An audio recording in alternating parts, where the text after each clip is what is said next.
Hello, everybody.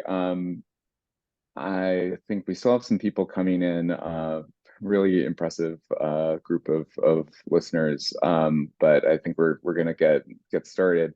My name is Dylan Matthews. I'm a writer at Vox. I'll be your moderator today. Thank you for joining this webinar. We are hosted today jointly by the new and incredibly important publication Vital City, which, if you care about urban issues, about criminal justice, it has quickly become something you have to read. And they're collaborating with the Niskanen Center and specifically Hypertext, which is Niskanen's sort of journal of ideas. And we're here to talk about evidence. And judging from the attendee list, a lot of you have some experience in that space, but we have an incredible list of panelists here today to talk about it as well. If you have not already checked out Vital City's 7th issue, which is all about the use of evidence in policymaking, please check that out. It's centered around a very important essay by Megan Stevenson that we're going to talk about in a second. But I think the themes in both Megan's essay and many of the responses there apply not just to criminal justice, which I think is going to be the sort of focus of what we're talking about today, but many areas of public policy. Any area where social change happens, where we try to estimate how social change happens, where we are maybe disappointed with the pace at which social change happens. And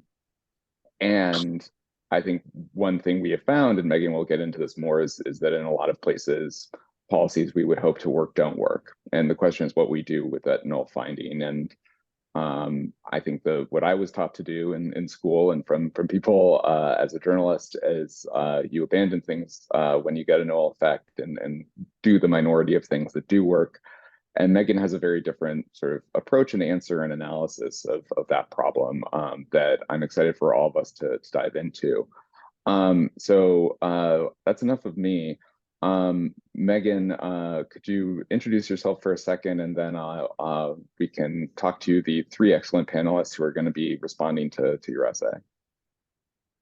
Great. Thank you so much for having me. I'm Megan Stevenson. I'm an economist by training. I'm also a legal scholar and law professor at UVA. So this paper that I wrote is called Cause, Effect, and the Structure of the Social World. And it starts from an empirical base, and that's looking at all of the randomized control trials, which I'll refer to as RCTs for short, published in the criminal justice space over the last like 50 or 60 years. Now that is like obviously a very large scope, so it was an ambitious paper, but it's a literature that I've been absorbing slowly over the years because this is my area of expertise. This is the area that I do research in, that I've published in for many years. And over the years, I started noticing something, which is that an awful lot of the interventions evaluated by RCTs were not effective. Or at least they weren't effective beyond some kind of initial kind of direct impact. They didn't have lasting effect. They didn't have very big effects. Or in the rare case where they do have an initial effect, which is exciting for all of us in the research community, you're like, wow, we found something like important and impactful. And then, when the research community bands together and it's like, okay, well, let's try and replicate this in other settings or other time periods, way too often the initial success does not replicate, does not scale up, does not, seem to work once you change some initial conditions. And so, as I said, this is something that slowly, like, I started becoming more and more aware of. And then when I sat down and kind of did the more thorough literature review, it very much was borne out in all of the research that I read. I feel like this is something, I call it like a dirty little secret. Like, it's something that I think a lot of my colleagues know. It's not like nobody's ever been like, you are 100% wrong about this. They might quibble with like little details, but like everyone kind of agrees in a general way with this statement. But I don't think it gets a lot of discussion. People, it kind of gets pushed to the wayside. Papers that don't find effects often don't even get published. They don't get attention. They're not getting in the media. They're not the things that, if you're not really immersed in the literature, you're often not even really aware of. So this paper is about discussing kind of this fact and what it teaches us about the structure of the social world and what it teaches us about how to achieve change. So, I start with what it teaches us about the structure of the social world. And before I begin to this, I want to it's not a caveat, but I want to be really specific about the scope of the claim. So this scope pertains to questions that get answered by randomized control trials. And in particular, the types of interventions that get evaluated by randomized control trials, they tend to be of relatively limited scope. They tend to be something, there's a little phrase, no causation without manipulation. That was something I learned in grad school. But like, it needs to be, what we're evaluating needs to be, just tweaking along the margins of the system so that we're holding all else constant. We have two groups that are otherwise similar, but we randomly assign one of them to receive the intervention and one of them don't. By its nature, results in fairly limited scope interventions, results in the type of change that is sort of like systems conserving change. You need to be able to hold the nature of the system constant and affect just one margin, affect some change that doesn't sort of get at the kind of fundamental equilibrium of the system, I guess is the best way I can describe it. So this is a conversation about what we learn about the structure of the social world on the scale of these limited scope interventions. And then the second thing is that most randomized control trials, the researchers are not trying to answer questions that are really obvious. Like if it's obvious, generally everyone's be like, well, who cares? This is not publishable. We already knew this. Doesn't get well received. It's more the like a couple of links down the chain, like the causal chain. Like this affects that, which then affects this, which then affects that, which then might, affect this thing that we care about, which is often things like, new arrests, new convictions, employment, wages, so on and so forth, marriage, health, various things. So in this scale of the questions answered by randomized control trials, what I argue, if you really look at the evidence, decades and decades worth of evidence, what we learn is that the world is full of kind of stabilizing forces that resist change. So these, at least in theory, you could think, well, this limited scope intervention could kind of set off some sort of like cascade type effect, like like almost like a tipping point, Malcolm Gladwell style thing, where, if you can intervene just at the key moment, you can direct somebody onto a kind of more beneficial path than they might have gone on afterwards. Therefore, kind of the small change leading to oversized rewards. And by and large, this doesn't really seem to happen, or at least it doesn't, it's not something that's borne out by the evidence. And to the extent, again, that it does seem to happen in one setting, it's very, very hard to replicate that success in other places, suggesting that, to the extent there are these kind of causal pathways, they're complicated enough that we don't, that it makes it hard to manipulate them to achieve like the goals that you might want to, you might be trying to achieve.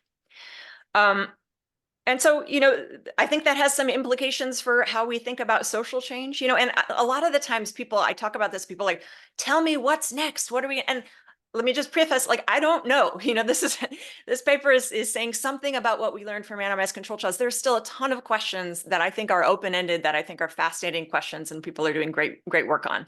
But I will say some sort of direct implications. The direct implications is that I think something has been oversold in the reform movement and in the evidence-based reform movement. And I don't get me wrong, this is an evidence-based paper. I'm totally pro-evidence. We're not anti-evidence here. But I think there's a line that's been oversold, which is that we can use randomized control trials to pilot test certain interventions to see what works, to scale that up, so that we can kind of act like social engineers and kind of improve things in this kind of way that's been pilot tested, that we're confident about, and so on and so forth. And I think that the evidence does not support this view of social change. I don't think we're there. I think that is overstated.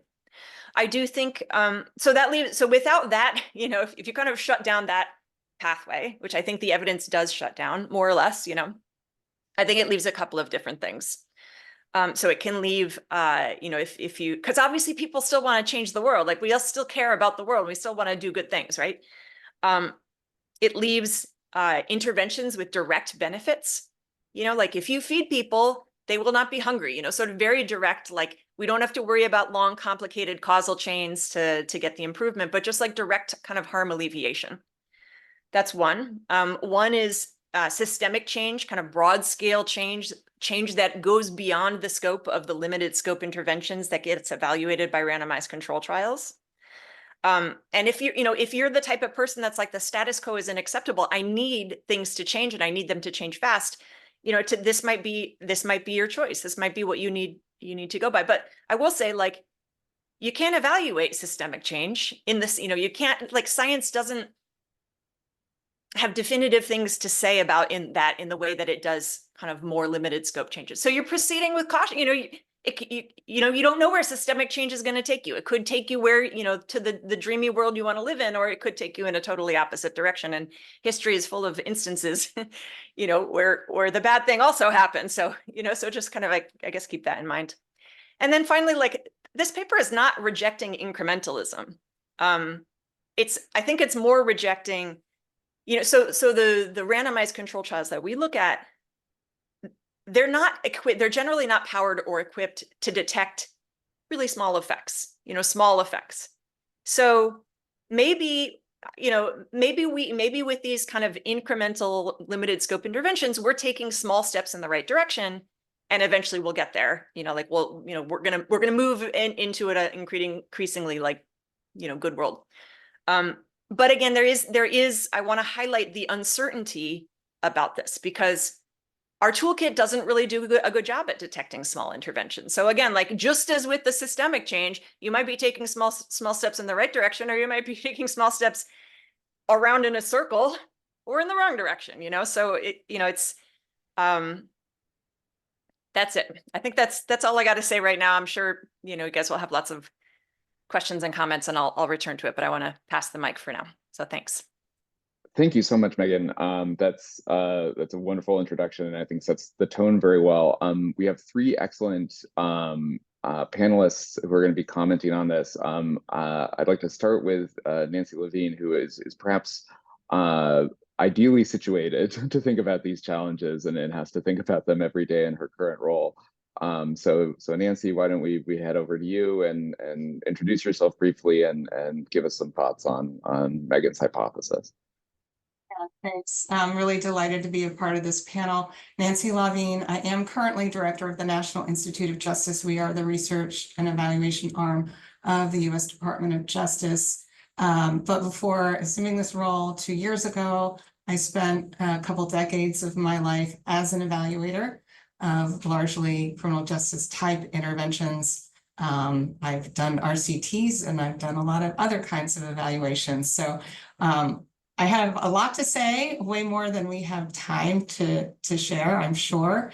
But I want to kind of place Megan's article first in kind of the history, as actually Megan herself does, of these movements around what do we know about what works. And that dates back to Robert Martinson's famous 1974 piece that everyone calls Nothing Works. He actually didn't call it Nothing Works. He called it What Works, but he found that most rehabilitation programs weren't really yielding their intended impact.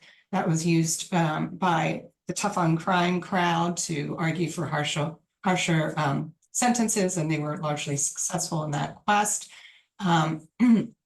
And it became a real lightning rod for the field, and really just had everyone up in arms. I think in part it was not just researchers, there was defensiveness on the part of people who were delivering these programs, and of course concern that the programs would just be eliminated as a result of this finding, which indeed happened. The pendulum swung much more from rehabilitation to a more punitive mindset overall. In subsequent years, there have been others, articles, maybe not as incendiary as the Nothing Works doctrine. And Megan mentions the work of Peter Rossi as well. He introduced this notion of the iron law of evaluation, right, which suggests that the larger scale interventions are more likely to yield null findings. And then he subsequently introduced these other metallic laws.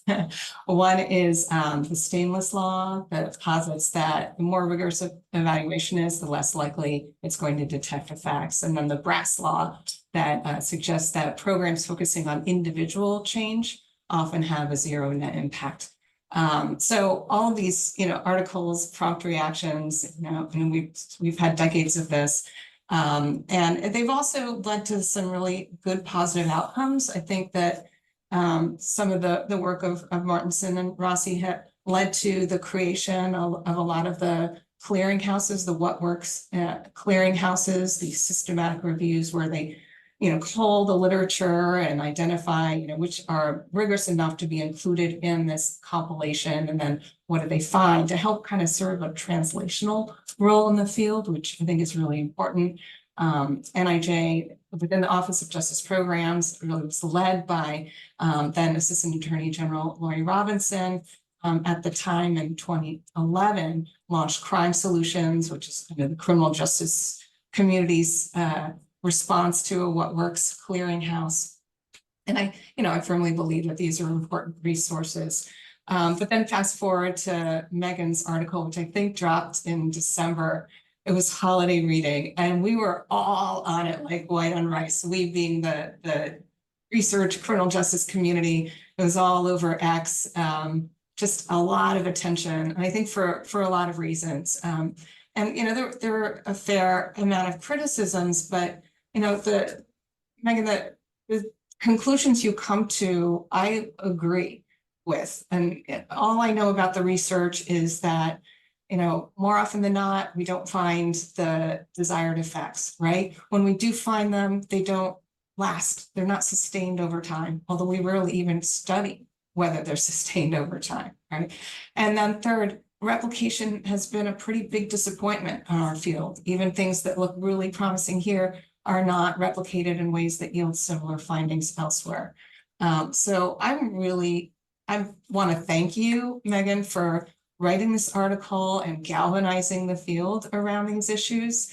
And of course, Vital City for launching this response that's so representative of different viewpoints, different perspectives from researchers of different disciplines, of policymakers of different types, journalists, of course. And that's one of the few hard copy publications that it's my birthday. Oh, this is my present. Another issue has come out and I read it front to back. I love Vital City. It's just such good content, but this one in particular, I just dove into it and loved every single article, even if I didn't agree with everything anyone or everyone said, right? And I think that's important that, these are intellectual pursuits as well as pursuits for the truth around what works. And we really need to show each other a lot of grace and agree to disagree. So that's why I was just so thrilled to be able to not quite disagree with Megan at all. There are issues around the methodology. I'm not going to go into them. Other people have dug into that. And it's, what you did, Megan, is fine for what you were trying to do. That's not, I don't even go there, right? But what I want to go to is that neither you in your article nor really, I don't think there was really any mention of any of the other articles in the Vital City piece around what I see is the biggest gaping hole that if filled could address a lot of these issues around, seeing effective impacts, seeing those impacts sustain over time, and seeing successful replication. And that's really around this issue of implementation fidelity, and the close cousin to that, and that's local context. And it's astonishing to me how many impact evaluations really only give passing attention to the quality of the intervention that they're evaluating. And this is particularly true with a lot of randomized controlled trials. There's been a big movement, like RCTs, they're the gold standard, so everyone should use them. And, along the way, I sat in rooms with a lot of incredible experts who know the mechanics of doing an RCT, saying, we can do these on the cheap. Well, yeah, we can do them on the cheap if we're just changing one little thing here or one little thing there. But there are RCTs that are, very robust, multi-part programs that have lots of components to them that involve humans where it's really hard to randomly assign them. And then a lot, there's crossovers, there's stuff that happens in the field. As for as many RCTs as I've been involved in or been involved in as a funder, about half of them end up failing in one way or another because of the realities on the ground. So that's a problem in and of itself. But the other problem is that these most rigorous designs pay little attention to the quality of how the intervention is implemented. And when you do that, you don't really know whether it's the intervention that's not working, like in concept and theory, or just poor implementation, right? And so we need to do more process, or sometimes people call them implementation evaluations, so we have a better sense of that. But the other thing is that we're never looking at the local context. And I feel like the clearinghouses, even Crime Solutions, is responsible for this notion that if it works here, it's just something you can take off the shelf and bring to your jurisdiction or your agency, and it's going to work there. That's the replication concept, right? But that ignores the fact that every local context is going to be different. You're going to have different populations with different risk levels. You're going to have different access to different programs and services, different quality of the people who are delivering those programs, a whole host of issues that are very locally, contextually specific. And we don't pay much mind to that as well. So of course, replications don't work. It's because we think we can just take this off the shelf and do it there and have the same effect. That's not at all aligned with what I've observed on the ground and working with practitioners and policymakers for years. So what is the solution? The solution is we definitely need more attention to fidelity and local context. And I think the best way to do that is through the action research model. This is a way of doing evaluations that I wasn't trained to do. I was trained formally, so evaluators keep an arm's length from the topic to maintain our objectivity. Action research is very different. It's been around for ages. Kurt Lewin introduced it in 1947, believe it or not. It's still alive and well today in a lot of different contexts. And this involves measuring implementation fidelity as you go as an evaluator, even if your ultimate goal is to look at impact, and sharing even those findings back in real time so that the program implementers can make improvements so that what you're ultimately measuring is as close to what you want it to be as it can be, given local circumstances. So action research is something that can be done in partnership with practitioners and researchers. It's happening. NIJ is funding a lot of work in this space. I think it builds stronger partnerships, ones where you don't have this adversarial relationship. A lot of programs are afraid of evaluators. They don't want them coming in because they're afraid they'll tell them something they don't want to hear. But if they're here saying, hey, I see what you're trying to do, but you're not reaching the population you're trying to reach. Here's, you might want to tweak it this way or that. Then they're more of a partner in helping the program implementer be successful. I think that really can support sustainability over time. And really all three of Megan's weaknesses that she identifies, and I do not disagree with, could be addressed with better fidelity, more attention to local context, and more of a close partnership between the researcher and the practitioner. I'll stop there. Thank you so much, Nancy. That was a great overview, and I think sets up the discussion well to continue. Like you, I'm a huge fan of Vital City, and one of the great pieces sort of responding to Megan in the most recent issue was from Jonathan Rausch, and so I wanted to bring Jonathan in. Jonathan, if you could introduce yourself briefly and talk a bit about your piece and your general reaction to Megan's argument.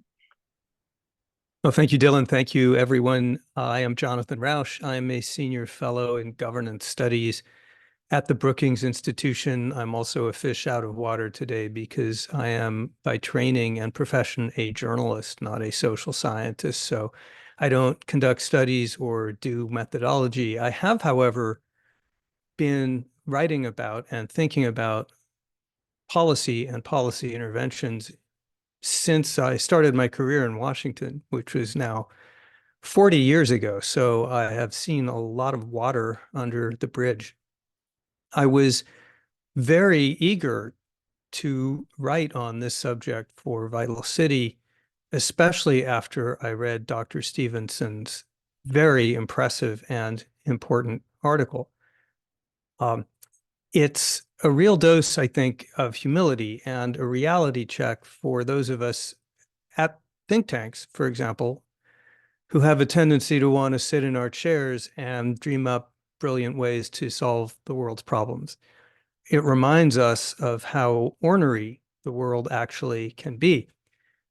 So in my contribution to Vital City, I asked what I think is an important question about Megan's findings and findings similar to it. She's not the only one to have found that the world is hard to change.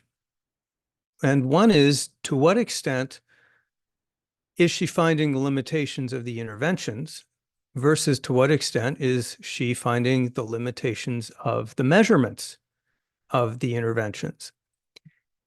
The answer, I think, has got to be that it's some of both. It is hard to intervene in predictable ways in a complicated world. There are ways to do it. If you subsidize something, you get more of it. Just ask a farmer.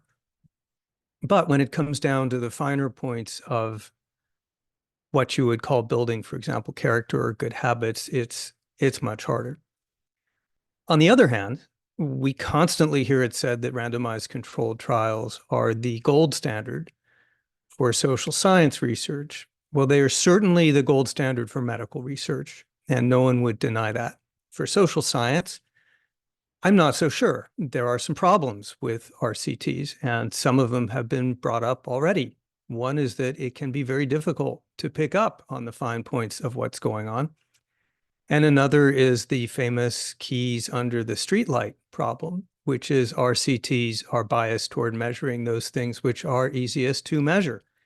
And the problem is the things which are easiest to measure may not turn out to be, at the end of the day, the things that really matter, or the things that the program succeeds in intervening in, or for that matter, most significantly, fails to be intervening in. So I see random controlled trials as a tool in the toolkit, but by no means as definitive as they are sometimes taken to be.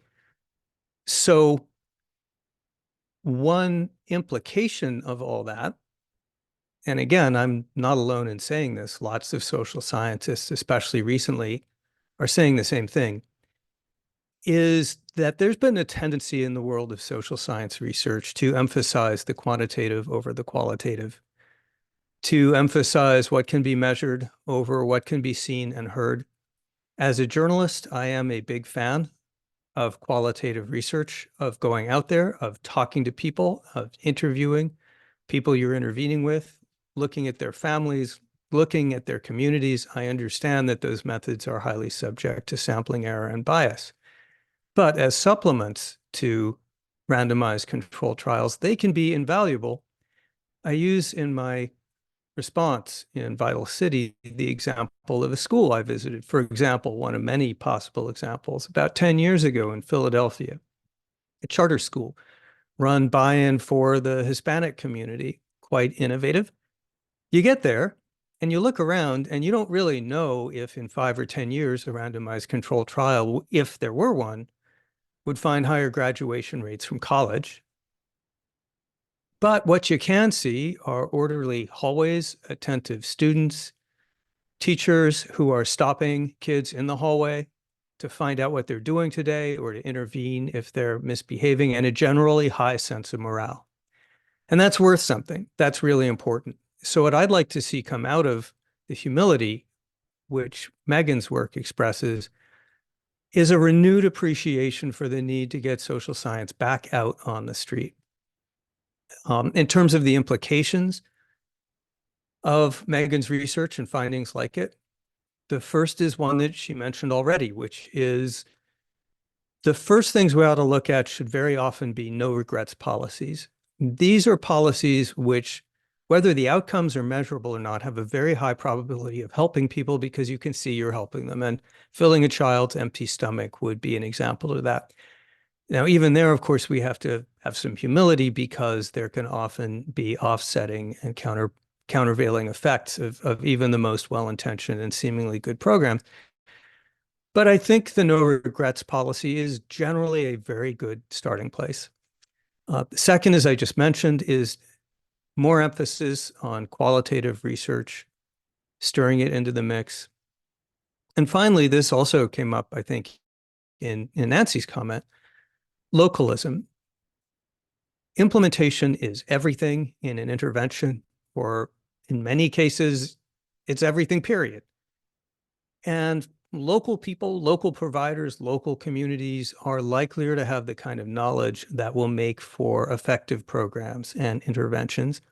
So it's very often useful, instead of scaling up, to scale down, provide resources, provide choices, figure out what problem it is you want to solve, but then let the local people try to figure out how best to solve it in their community. And that is a different approach than the industrial style scaling up approach, where you look for something that works and then you cookie cutter it all over the country. That approach, I think, is likely to lead to disappointment. Wonderful. Thank you, Jonathan, and thank you for representing journalist interests. I also have a vested economic stake in people evaluating qualitative information, but I like to think it's important impersonally as well. Lastly, our third panelist is Amy O'Hara, who brings a lot of expertise and know-how in the data world and the use of data and evidence. And so I'd love to hear some of her thoughts here. Amy, if you could introduce yourself and take it from there. Certainly. Thanks, Dylan. Hi, I'm Amy O'Hara. I too am trained as an economist, but I've spent most of my career trying to facilitate the production of evidence. Right now, I work at the McCourt School of Public Policy at Georgetown University. But for many years, I worked at the US Census Bureau, where I led their data curation and linkage unit. And so my work then and now is really about how we could improve measurements, which is something that we had just heard about, that part of this is really about those metrics that you need to understand the outcomes. And so these metrics could be to support RCTs, for quasi-experimental designs, could even be descriptive statistics. Because what I've really learned, especially since leaving the federal government, is the degree to which when you get on the ground, you find that so many agencies, so many officials, they can't even count what's going on in their programs.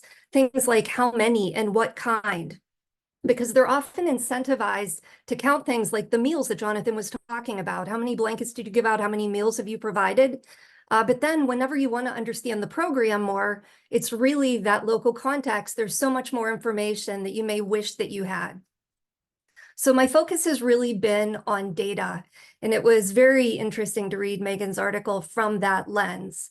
So it's what data are being collected, who decides what data are being collected, and that's built into an RCT, right?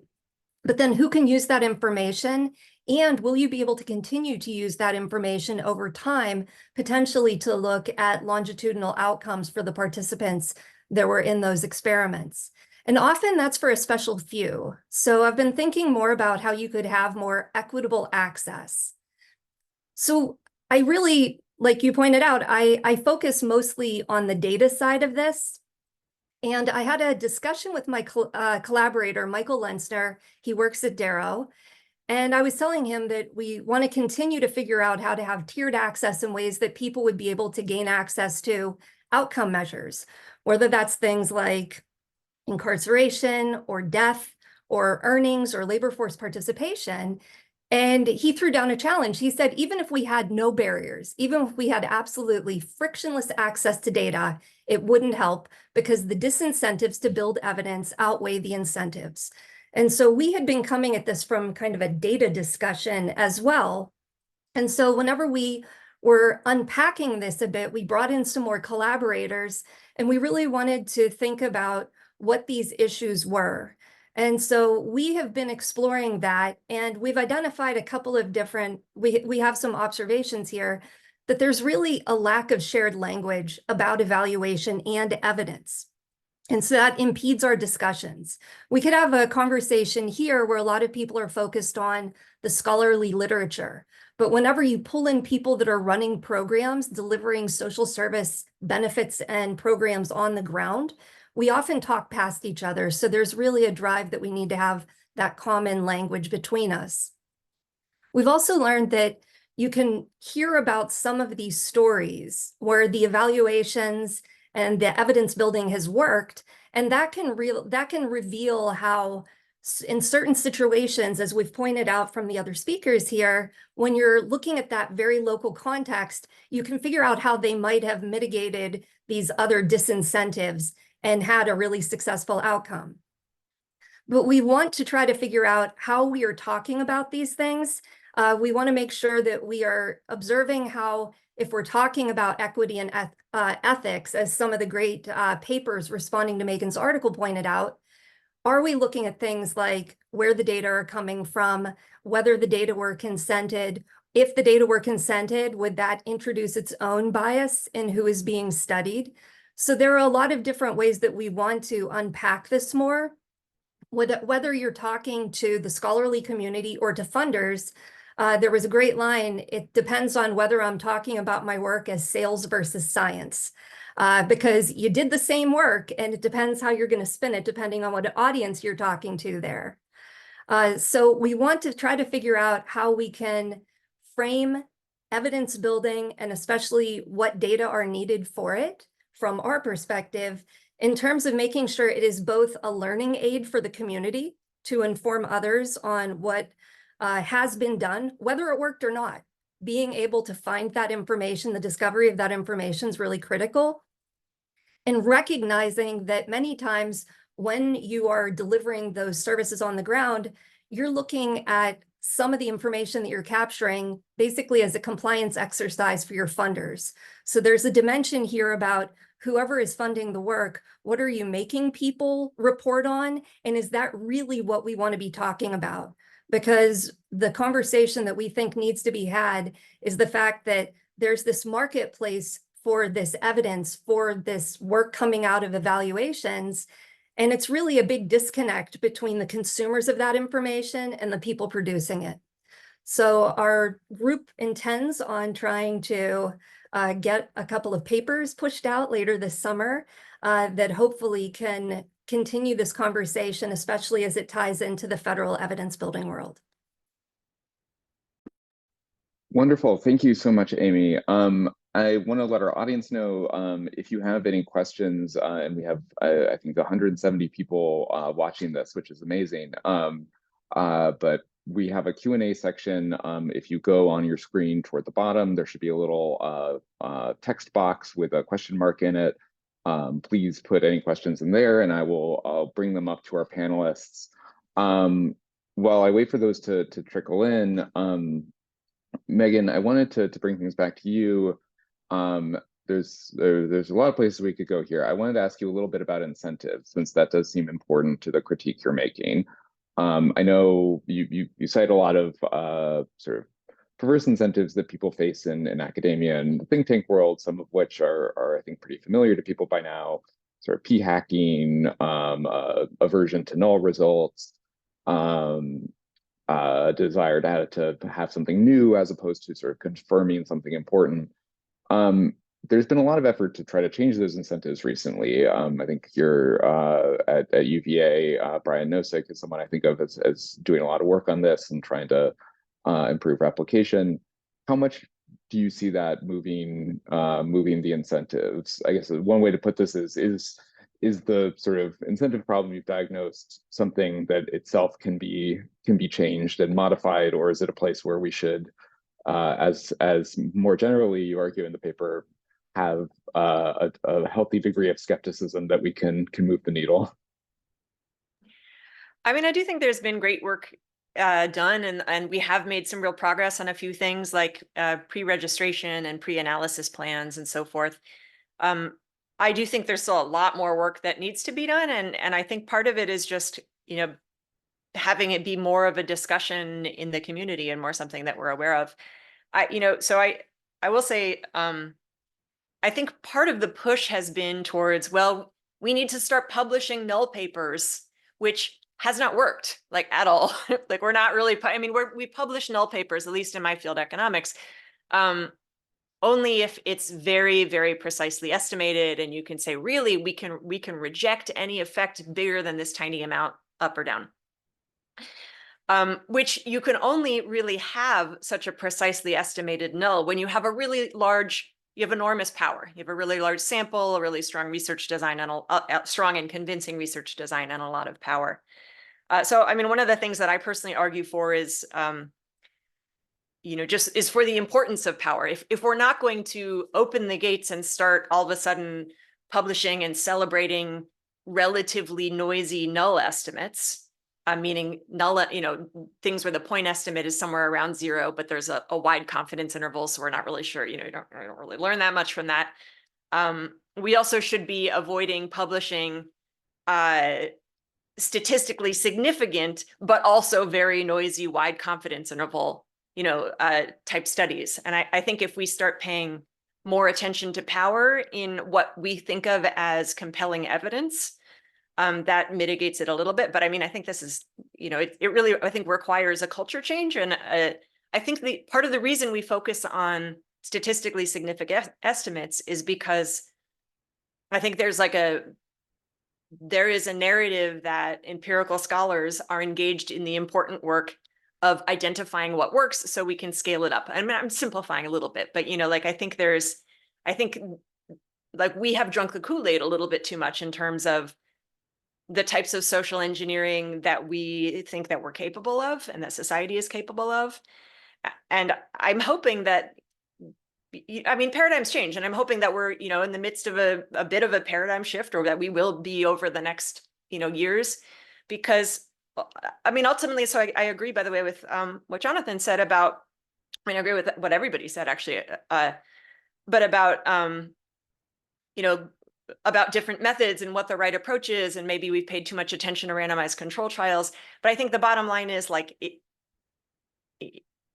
you need to think really, really carefully about incentives within knowledge production, because that is, more than any better or worse method or rules about power. I think really understanding the incentives and taking that into account and trying to align us incentives with, some sort of goal of understanding the truth is extremely important. Wonderful. A lot of great comments and questions already. I think Thomas Abt sort of asks us to focus a little bit more on the central claim in Megan's article that, and there's a couple claims here, but one is that there's a worldview, the engineer's view, as Megan calls it, toward research and policy change that is dominant in a lot of evidence-based policy, and two, that most reforms and innovations don't have much of a lasting effect in criminal justice.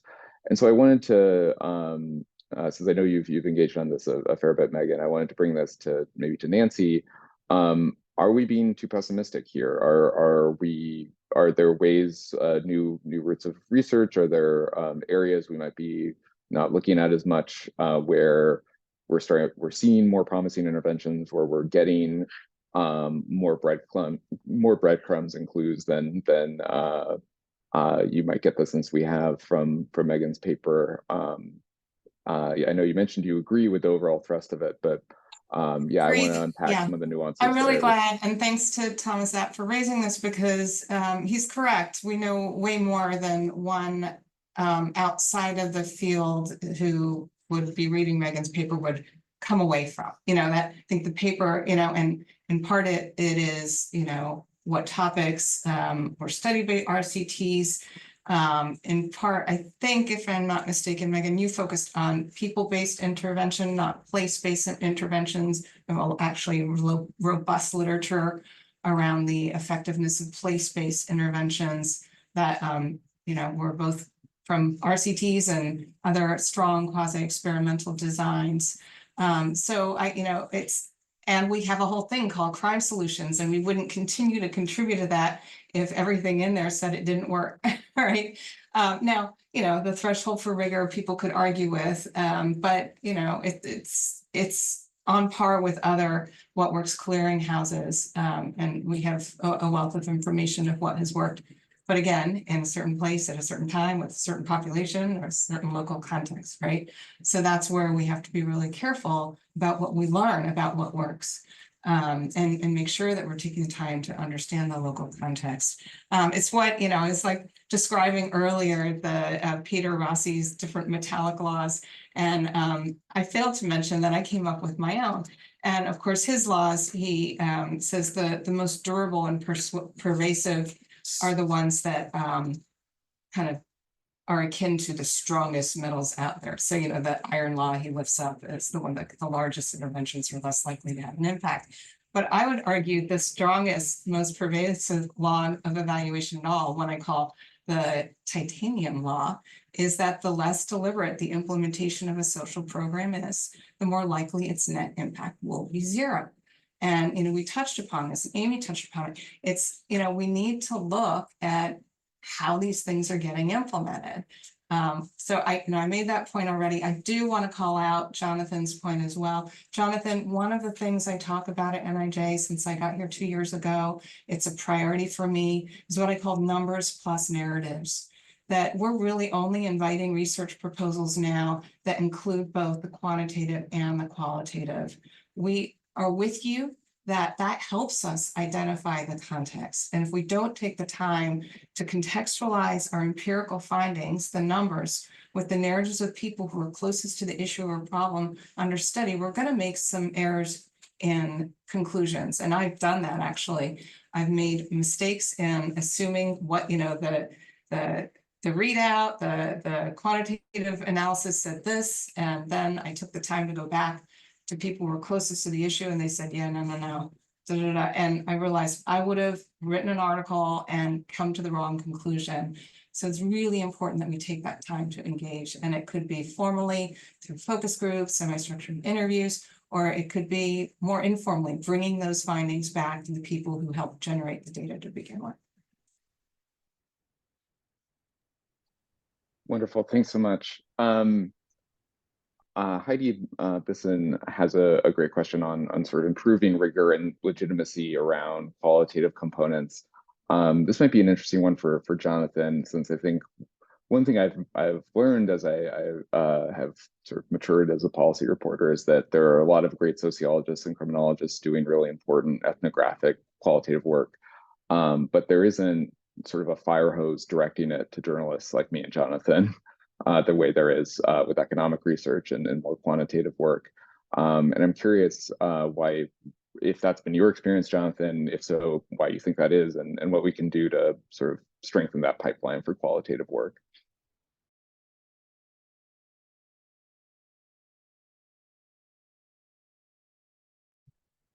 Pardon me, you'd think 4 years into this, I know how to use the mute button. Dylan, is the pipeline you're speaking of the pipeline from good qualitative research to journalism?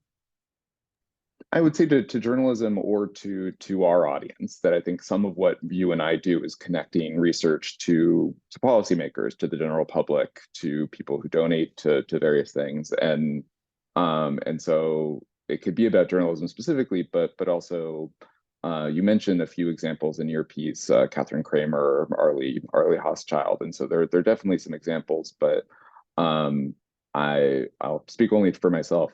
I get sort of fire-hosed studies from the National Bureau of Economic Research. I do not get that from the sociologists, and I think that might have an effect on how people view these different kinds of evidence, if that's the experience of not just me but other journalists. Dylan, you're as qualified as I am to respond to this. I am guardedly optimistic, actually. I think there has been, especially since the big screw up of 2016, there has been growing recognition in the world of both social science and journalism that a lot of us missed the boat. We weren't paying attention to the yard signs. We were just looking at the polls.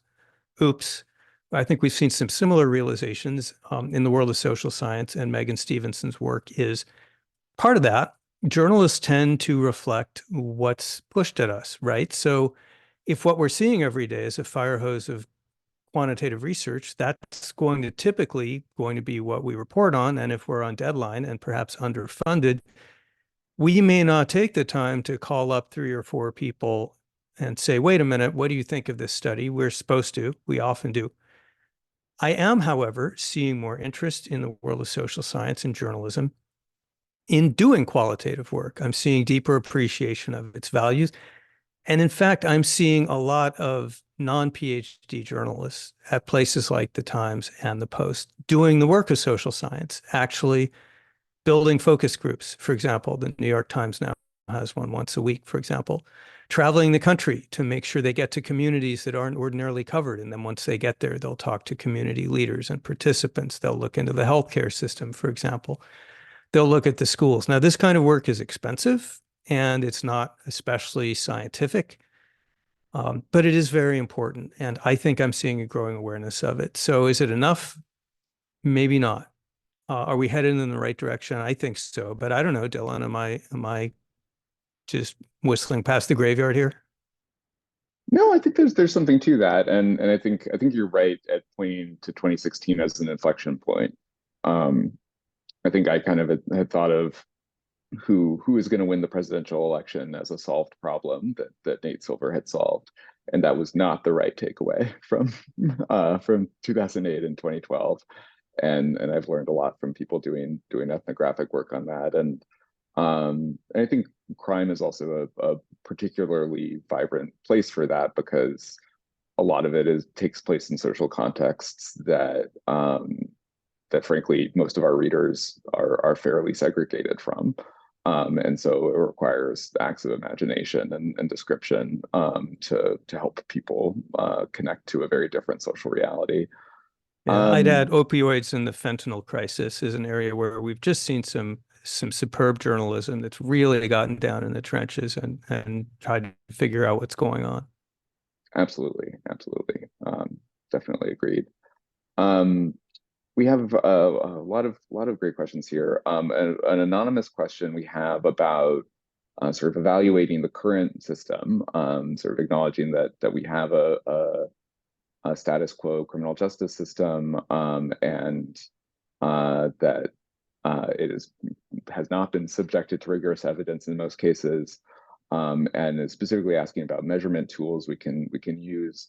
I wanted to bring Amy in and talk a little bit about our sources of data here, since I know this is perhaps more than some other areas. You're relying on survey evidence. You're relying on sort of partial records from cities. What measurement tools do we have for evaluating the current system, and how can we make those better? I'm a big fan of administrative data. That's data that was collected through some encounter or transaction, whether that's in the health space, like an emergency department visit, or in the criminal justice space, interaction with the system. An example of a great use of administrative data is the CJARS program, the Criminal Justice Administrative Record System.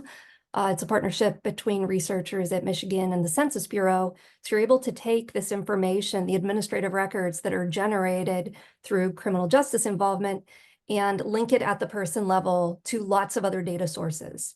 That's a topical example there, but this is also happening across all other domains. This is happening in education with cradle to career linkages, where you're taking the information from early childhood and pulling it through the adult working life. And it also happens obviously in health. Health is really well heeled. There's a lot of money going into figuring out how you have information on social determinants of health. Why don't we call them social determinants of learning or of justice?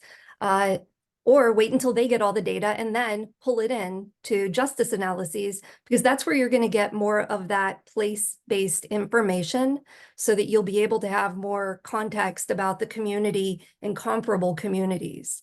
So there are efforts out there to build this. There's just a challenge in discovering it. There are also challenges in accessing that data, and there have been many kind of equity issues, who has access, who knows whom, but there are lots of agencies trying to improve upon that. For instance, there's a project at IRS where they are trying to develop a query system by which a research team, maybe someone that did an RCT, would be able to securely submit their cohort and learn about labor force participation and earnings outcomes for those individuals. That would be done in a privacy preserving way. in an efficient way so that people wouldn't need to wait for years and years for that sort of information. The implementation of the Evidence Act is really propelling this along. So I think that it's a great time to be talking about it, but having discussions just among federal agencies isn't going to solve what we're talking about today. You have these huge issues with the data quality and the capture that is happening locally. And so thinking through what sort of capacity development would really enhance the situation and improve their readiness to be linked to those other outcome measures. That's the sort of thing that I think is exciting and possible. Thanks so much, Amy. I wanted to bring it back to Megan, since we have been sort of beating around your paper a lot, and there's a few critiques flying around, both in some of the previous discussion and in the Q&A.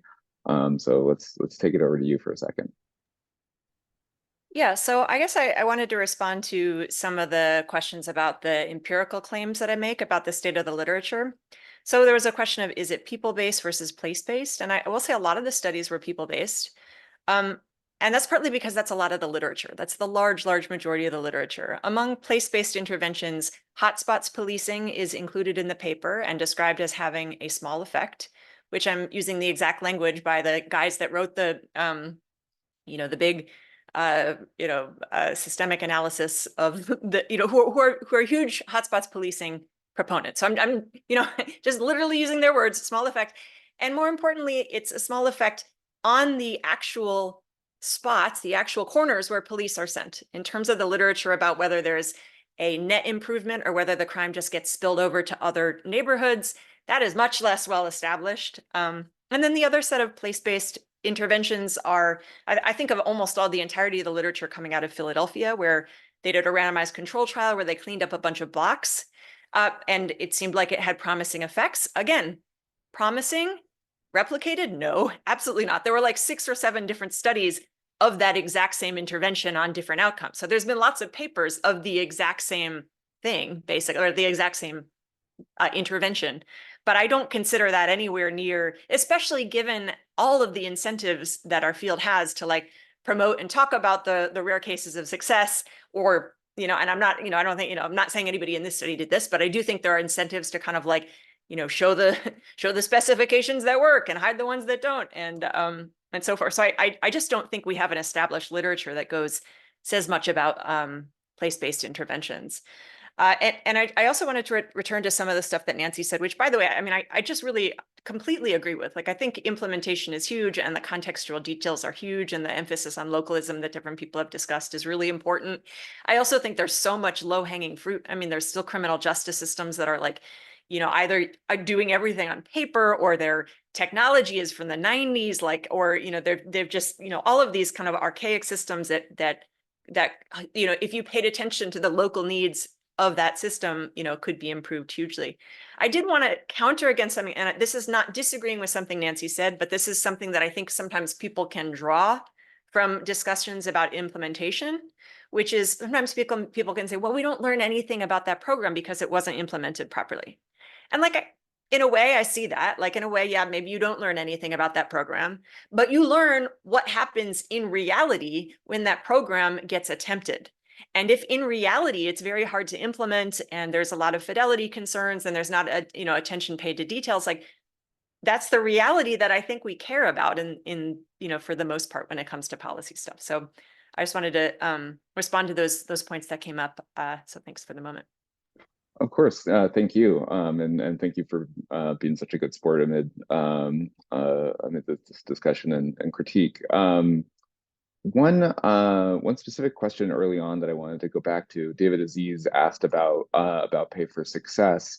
My understanding is that's a fairly specific kind of funding model. I don't have a lot of expertise on it. I wanted to throw it to the panel if any of you have experience dealing with that, or social impact bonds, and have a sense of whether that changes incentives meaningfully. I might pick on Nancy at first just because you have such a wide portfolio, but feel free to kick it to someone else if this is a little outside of your purview. Social impact bonds? Or pay for success generally. Pay for success? Yeah. Yeah. No, I'll pass on that one. Fair enough. Fair enough. Not hearing any takers. I do want to say, yeah. if I may, Megan's approach was a rational, logical one, right? Like, let's only focus on the studies that use this gold standard, but the gold standard itself dictates the nature of the intervention that is under study, right? I mean, it's just, I think it leads to more of these marginal changes because it's so hard to get people to agree to making sweeping changes that are randomly assigned, right? So there's a lot of concerns about the ethics around RCTs. So sometimes instead of comparing business as usual with this new thing, you have to convince them that we'll have like the new thing over here, but then the other folks will get something else, or, you know, it just gets really sullied, even though they're still called RCTs. So I would just, you know, I'd love to see a follow-up where there's a real systematic review of the literature, not just a review where things are kind of tallied descriptively, but something that, you know, draws from, let's say, the meta-analysis literature, right? Where we can look more quantitatively about the bulk of the evidence across both RCTs and other strong quasi-experimental designs. Dylan, I wanted to hop back to the pay for Please do. success. My limited interaction with it, many times programs that seem to have had a lot of care in their design and development, they struggle with getting the outcome measure for success. And in many cases, it's not something like discrete, like dead, not dead.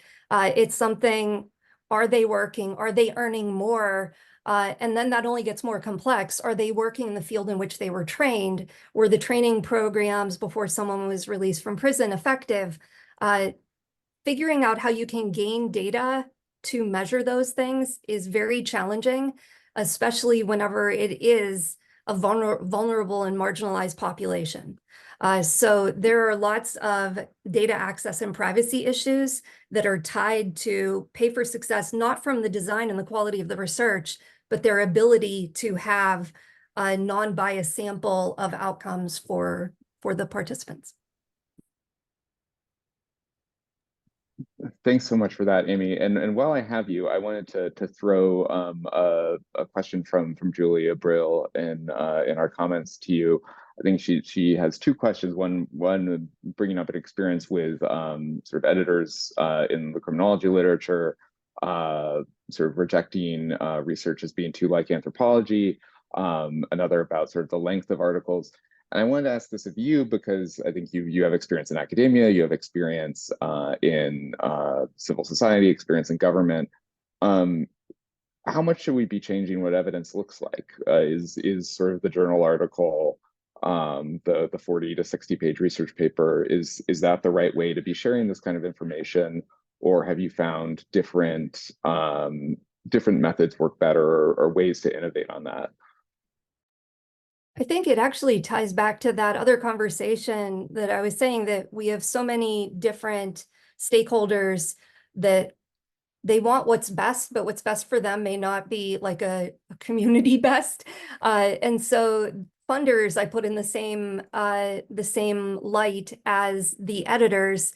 They have the way that they've been doing business and what they are incentivized to request. And the same thing goes with funders, that they are asking for certain reports, and there's a degree of compliance, just like the Q&A indicates that in order to be considered, you have to comply to these standards. I think that we need to revisit whether that is what's in everyone's best interest in order to have that full and complete summary of what was done.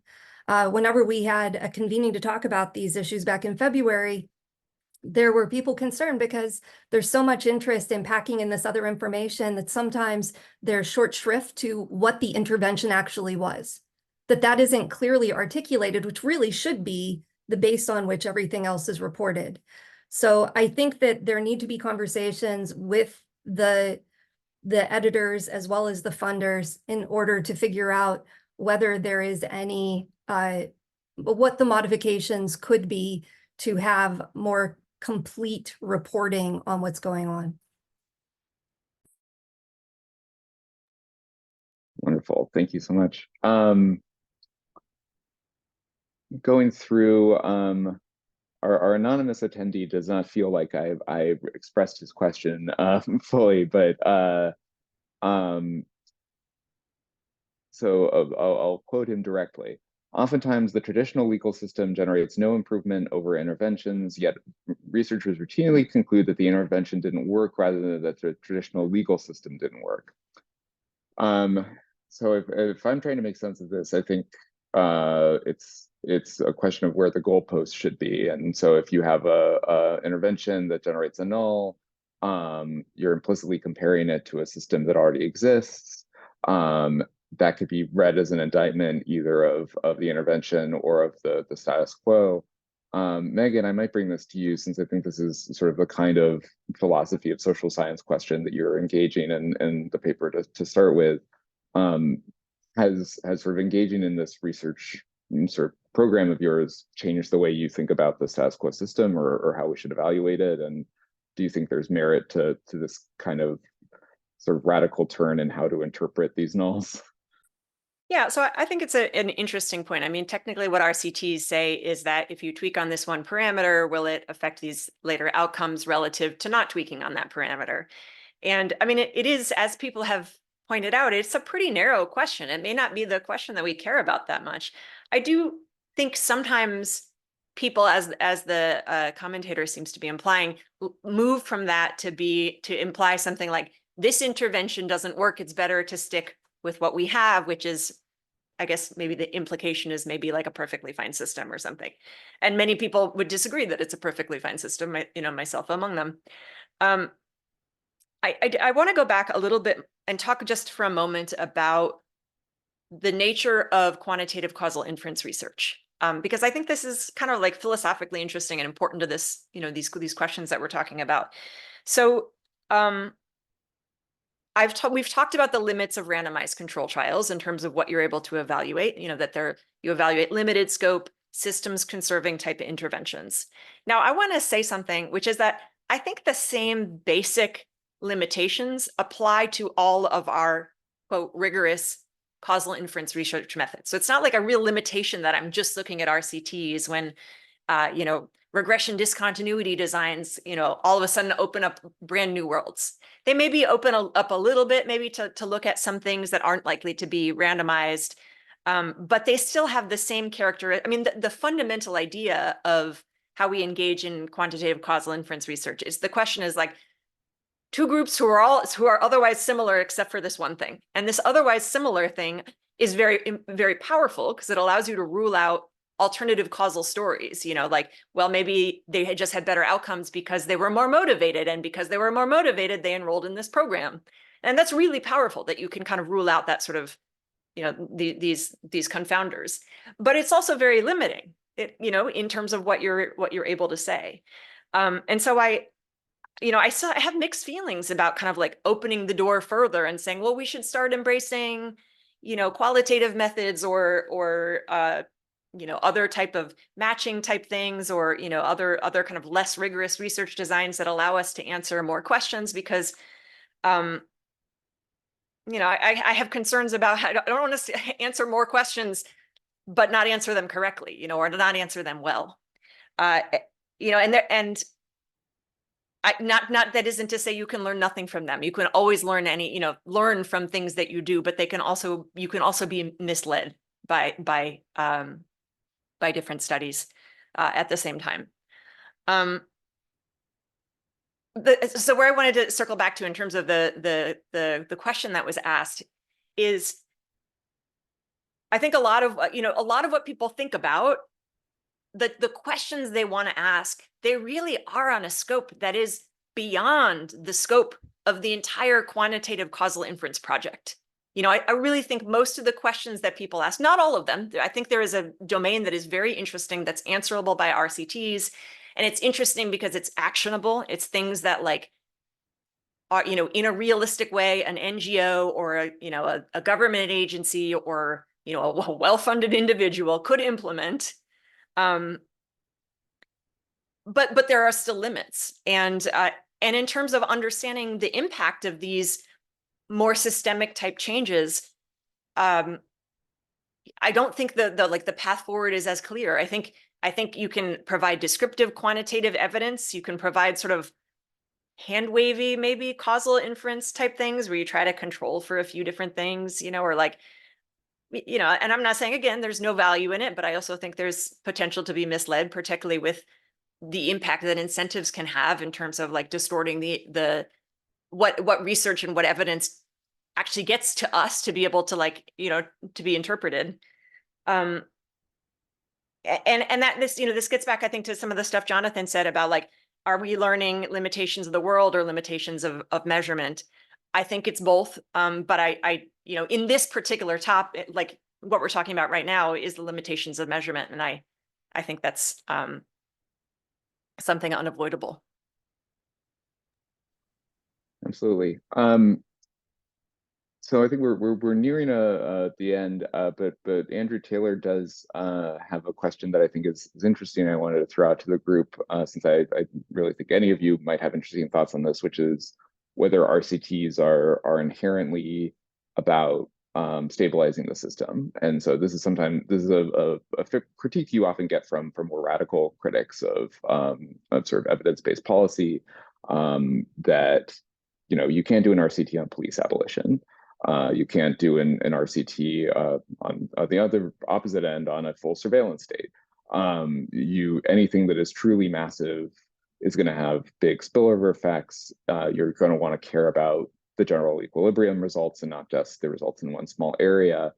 But I think Andrew raises an interesting point, which is he's pointing to an RCT on guaranteed income, and I think that raises an interesting question of whether it's in principle impossible to test sort of radical ideas, or whether the kind of funders who fund RCTs are not interested in testing them, or whether this is something inherent in the method.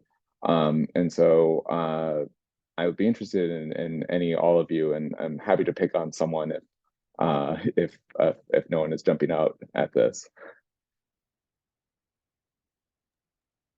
Well, I'll take an initial crack at it, though Sure. It might be more others' departments, which is, sure, as we said it toward the beginning of this session, an issue with RCTs is you look for things that you can measure, and that biases what it is you're studying, often in ways that ignore larger world. So I referred to that as the problem of looking for your keys under the streetlight instead of where you lost them.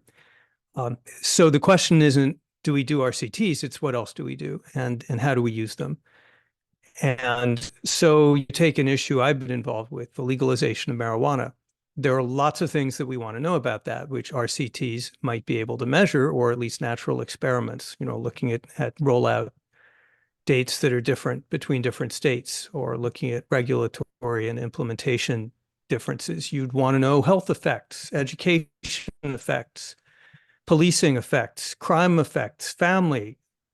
You'd want to know about the purity of the drugs. Of course, you'd want to know about mortality, on and on and on. It's very complicated. You do want to have some knowledge of those things, but at the end of the day, you're also going to make a decision based on big social claims like justice and right and wrong. Is it really right to have tens or hundreds of thousands of Americans with criminal records for toking a joint at home? I've also been, the cause of my career was same-sex marriage. And there was no shortage of studies in the 90s and 2000s claiming to have evidence on the effect that same-sex marriage might have on family formation. Virtually all of that work was garbage. It almost had to be, because there was no natural experiment at the time, maybe one counting Massachusetts. And that's simply not how the country made the decision. It made the decision based on justice and fairness, and the evident fact after Massachusetts legalized that the sky didn't fall, that in fact not very much changed. So what I think we're talking about here today is not whether RCTs can resolve the big social questions, or whether they should, because the answer is clearly that they should not. The answer is, how much do they have to contribute at the margins of knowledge? Yeah, I would agree with that. I mean, I think Jonathan said most of what I wanted to say. I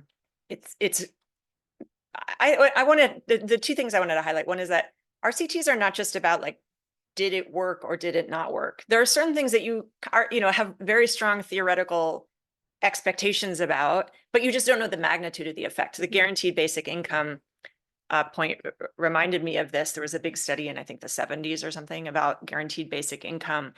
And, the question was like, how much, there was a bunch of questions, but one of the questions is how much are people going to work less once they have money coming in? And it turns out like a little bit, but not a ton, and that's informative. And I think RCTs are a very useful tool in the toolkit, and I hope they continue to be used. I don't want to see them being used as an excuse for other, as an excuse to avoid engaging in other types of reform, especially if there's strong reasons, as Jonathan was mentioning, like to do it on a just basically, this is the right thing to do kind of level or whatever. Yeah, that's it. Well, with that, I think we might wrap things up. Thank you so much to Megan, Amy, Nancy, Jonathan. This was a wonderful discussion. Thank you to Josh and the team at Vital City, to David at Hypertext and Niskanen. Thank you to all of you for coming. I think we're going to put up a video of this at some point soon, but I really appreciate your thoughtful questions and participation. Thank you guys. All right.